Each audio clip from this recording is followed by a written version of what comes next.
एक माँ की ममता। एक रात मनोज बाबू अपनी पत्नी मोना के साथ शादी की पार्टी से अपने घर लौट रहे थे। रात ज़्यादा होने की वजह से कोई सवारी गाड़ी नहीं मिल रही थी। मनोज बाबू का घर मुश्किल से 3 किलोमीटर की दूरी पर देहरादून के एक पहाड़ी गांव में था। मुसीबत ये थी कि महीना सावन का था और ऊपर से जोरों की बारिश भी हो रही थी और उन्हें अपने घर पहुंचना भी ज़रूरी था। अतः उन दोनों पति पत्नी ने पैदल ही घर जाने का निश्चय किया। मोबाइल के टॉर्च की मध्यम सी रोशनी में वे दोनों आगे बढ़ने लगे। वे अभी आधी दूर ही गए थे कि ज़ोर से बिजली चमकी और बिजली की रोशनी में एक औरत का साया दिखा जो ठीक उनके सामने खड़ी थी। इस सुनसान सी सड़क पर रात के अंधेरे में अकेली औरत को देखकर उन्हें डर लगा और मन में तरह तरह के विचार आने लगे कि कहीं ये कोई, खैर जो भी हो देखा जाएगा। ऐसा सोचते हुए उन दोनों ने अपने कदम आगे बढ़ा दिए, लेकिन बिजली अब बार बार लगातार चमकने लगी थी और उस बिजली की चमक में वो औरत दूर से ही साफ साफ दिख रही थी। वो औरत उन्हें रोकने का इशारा कर रही थी।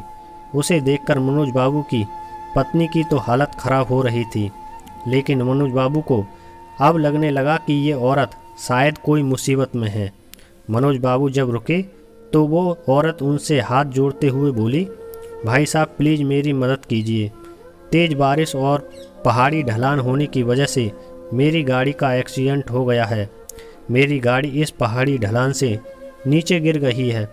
इसमें मेरी 1 साल की मासूम बच्ची है। प्लीज़ आप दोनों उसे बचा लीजिए। इतना कहते ही वो औरत आगे आगे चलने लगी और ना चाहते हुए भी मनोज बाबू अपनी पत्नी के साथ उस अजनबी औरत के पीछे पीछे चलने लगे। लेकिन एक अनजाने भय से उन दोनों का दिल ज़ोर ज़ोर से धड़क भी रहा था। जैसे ही वे दोनों पहाड़ी से नीचे उस गाड़ी के पास गए तो उन्होंने देखा कि गाड़ी में एक प्यारी सी मासूम बच्ची रो रही है। मनोज बाबू ने बच्ची को गाड़ी से निकाला तो पाया कि बच्ची बिल्कुल ठीक है। मनोज बाबू ने उस बच्ची को अपनी पत्नी की गोद में दे दिया।